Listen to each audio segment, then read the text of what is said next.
ભગવાન કૃષ્ણ, અર્જુન અને ભીમ સાધુ મહાત્માનું રૂપ લઈ જરાસંઘ પાસે જાય છે અને યુદ્ધ માંગે છે અને ભીમ દ્વારા એ જરાસંઘને મારે છે, જરાસંઘનો વધ કર્યો છે.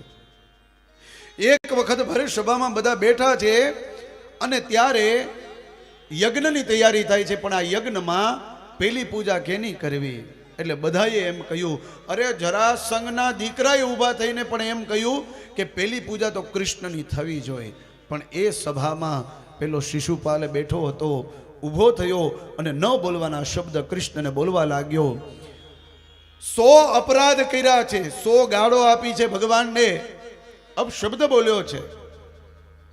ભગવાન કૃષ્ણે શિશુપાલને કહ્યું કે હે શિશુપાલ, તારા 100 અપરાધ પૂર્ણ થયા. તારી માતાને વચન આપ્યું હતું કે 100 અપરાધ તારો દીકરો કરશે ને ત્યાં સુધી હું એને મારીશ નહીં, પણ 101મો જો અપરાધ કરશે એટલે ધડથી મસ્તક એનું અલગ થઈ જશે. એટલે હવે બોલવામાં ધ્યાન રાખજે. પણ આજે એ શિશુપાલ છે એ ન બોલવાના શબ્દ એ બોલવા લાગ્યો અને 100 અપરાધની ઉપર 101નો અપરાધ કર્યો. ભગવાન કૃષ્ણને અપશબ્દ બોલ્યો. એ જ સમયે ભગવાને સુદર્શન ચક્રને છોડ્યું, શિશુપાલનું મસ્તક ધડથી અલગ કરી નાખ્યું.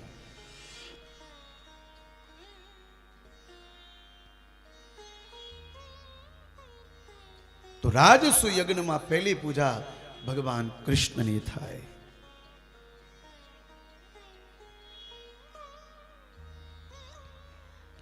સુખદેવજી મહારાજ રાજા પરીક્ષિતને કહે છે, ત્યારબાદ બલ્વ નામના અસુરને ભગવાને માર્યો છે.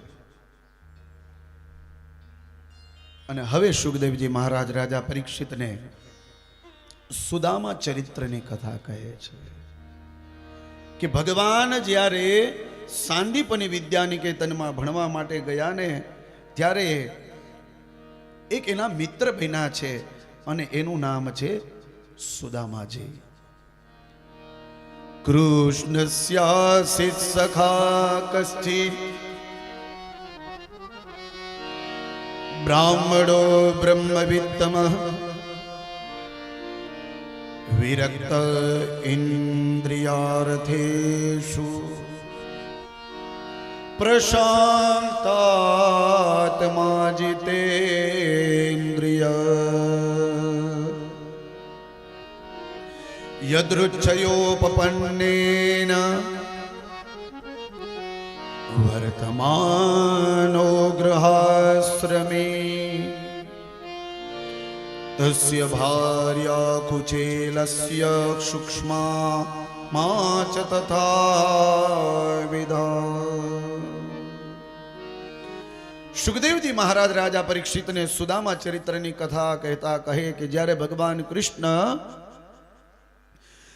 સાંદીપની વિદ્યાનિકેતનમાં ભણવા માટે ગયા ત્યારે એના એક મિત્ર બન્યા ને એનું નામ છે સુદામાજી. સુદામાજીનું વર્ણન કહેતા કહે કે સુદામાજી કેવા છે તો કે સૌથી પહેલે તો કે કૃષ્ણના સખા છે. કૃષ્ણસ્યાસિત સખા કશ્ચિત, એના મિત્ર છે કૃષ્ણના. બ્રાહ્મણો બ્રહ્મવિત્તમઃ,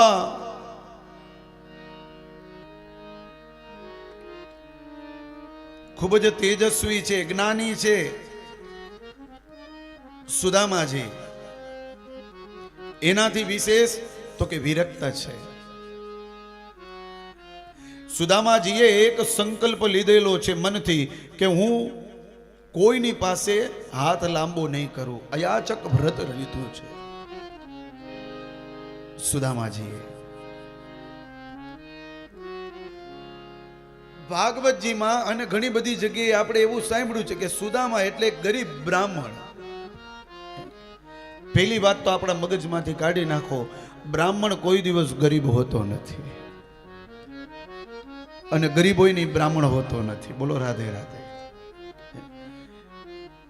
પણ તમે જુઓ, કોઈ પણ કથાનું ચાલુ થાય ને તો એમાં વાણીઓ રૂપિયા વાળો હોય અને બ્રાહ્મણ ગરીબ હોય, ગમે તે જગ્યાએ. પણ ગરીબના અર્થ ઘણા બધા થાય સાહેબ. આપણે ગરીબ કેને લેખીએ?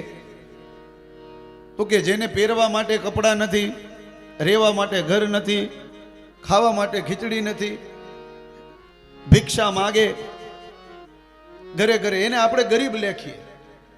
આપણી નજરમાં આ જ ગરીબ છે.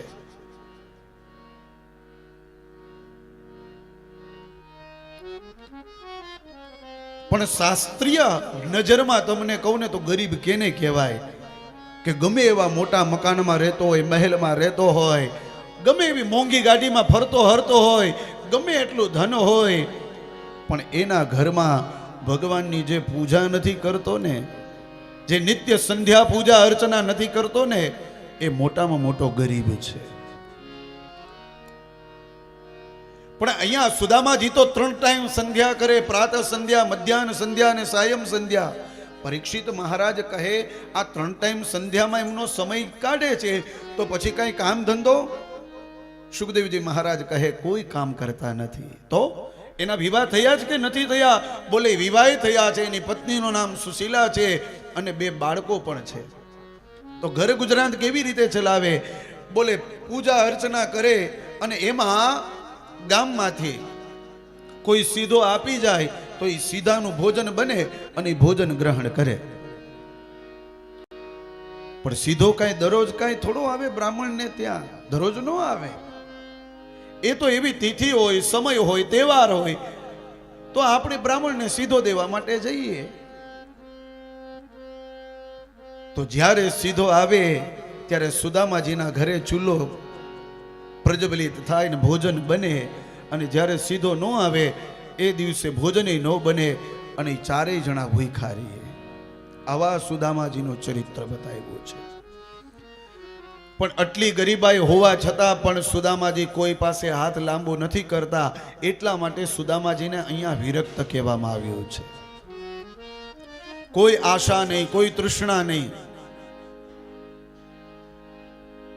જે ભાગ્યમાં હોય મળે એને વિરક્ત કહેવાય. ઇન્દ્રિયાર્થેષુ, જેને પોતાના ઇન્દ્રિયો ઉપર વિજય પ્રાપ્ત કરેલો છે. અને ત્રીજો શબ્દ આપ્યો છે સુદામાજી માટે, પ્રશાંત આત્મા. એનો આત્મા છે ને હંમેશા માટે પ્રસન્ન હોય છે. વ્યક્તિએ હંમેશા પ્રસન્ન હોવું જોઈએ, ખીચામાં પૈસા હોય કે ખીચામાં પૈસા ન હોય. અત્યારના આ યુગમાં પૈસા પડ્યા હોય બહુ રાજી હોય, અને સમય આવે ને પૈસા ન હોય નિરાશ થઈ જાય. આપણે પૂછીએ શું થયું? બોલે બહુ દુઃખ છે. તમે જેને પૂછો ને એમ કે મને આ વાતનું દુઃખ, મને ઓલા વાતનું દુઃખ, મને બીજા વાતનું દુઃખ. દરેક વ્યક્તિ એમ કે મને કાંઈક ને કાંઈક દુઃખ છે, દુઃખ છે, દુઃખ છે. ભલા માણસ તને સુખ ક્યારે છે?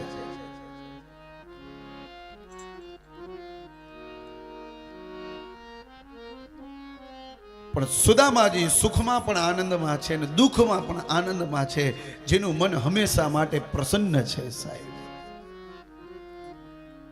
પ્રશાંત આત્મા જીતેન્દ્રિય, એવા સુદામાજીનું ચરિત્ર બતાવેલું છે, જે કૃષ્ણના મિત્ર છે. હવે વિચાર કરો, કૃષ્ણએ જેને મિત્ર બનાવ્યા હોય એ વ્યક્તિ તો જેવો તેવો હોય નહીં.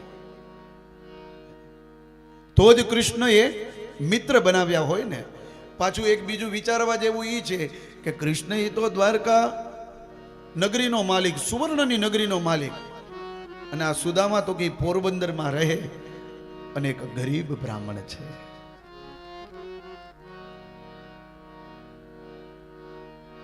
તો એ સુદામાજીની કથા કહે છે. 2 દિવસ, 3 દિવસ, 4 દિવસ, 5 દિવસ સીધા આવ્યા, ભોજન બને છે. પણ હવે તો કે 2 દિવસ થયા સીધો નથી આવ્યો, 5 દિવસ થયા સીધો નથી આવ્યો. સુશીલાજીએ પતિદેવને કહ્યું, એટલે કે સુદામાજીને કહ્યું કે હે સુદામાજી, આ કઈ સીધો આવતો નથી, ભોજન કેવી રીતે બનાવવું? આપણે ભૂખ્યા રહી શકીએ, તમે રહી શકો, હું રહી શકું, પણ આ બાળકો માટે, એના માટે તો કઈ ભોજન બનાવવું પડે ને. આવી રીતે કેટલા દિવસ ચાલશે? અને ત્યારે સુદામાજી કહે, ઠાકર બધું સારું કરશે, સુશીલા ચિંતા ન કર. જેવા સુદામાજી છે ને એવા જ સુશીલાજી છે. નામ સુશીલા છે, ગુણ પણ સુશીલ છે. જેમ તેમ કરીને દિવસો પસાર કરે છે. પણ એક દિવસ સુદામાજી અને સુશીલાજી બેઠા છે ને, ત્યારે સુશીલાજીએ કહ્યું કે તમે ઘણી વખત કહેતા હો છો કે તમારા મિત્ર છે એ દ્વારકા નગરીનો માલિક છે, રાજા છે, એક વખત એના પાસે જઈ આવો ને. સુદામાજી કહે, સુશીલા, આપને ખબર છે કે મારે અયાચક વ્રત છે, હું કોઈ પાસે માગું નહીં. સુશીલાજીએ કહ્યું કે હું તમને માગવાનું ક્યાં કહું છું, તમને મળવાનું કહું છું. એકવાર મળીને આવો ને.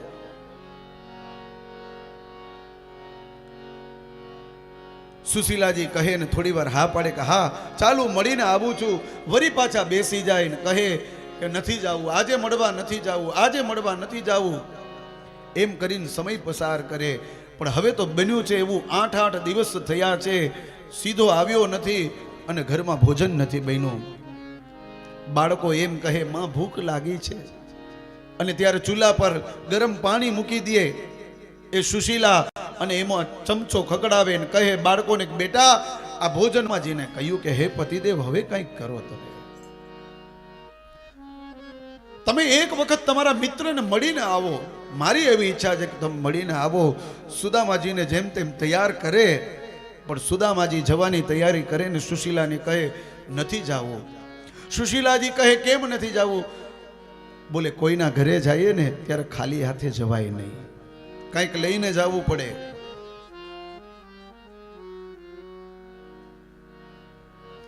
અયમ હિ પરમો લાભ ઉત્તમ શ્લોક દર્શનમ ઇતિ સંચિત્ય મનસા ગમનાય મતિમ દધે.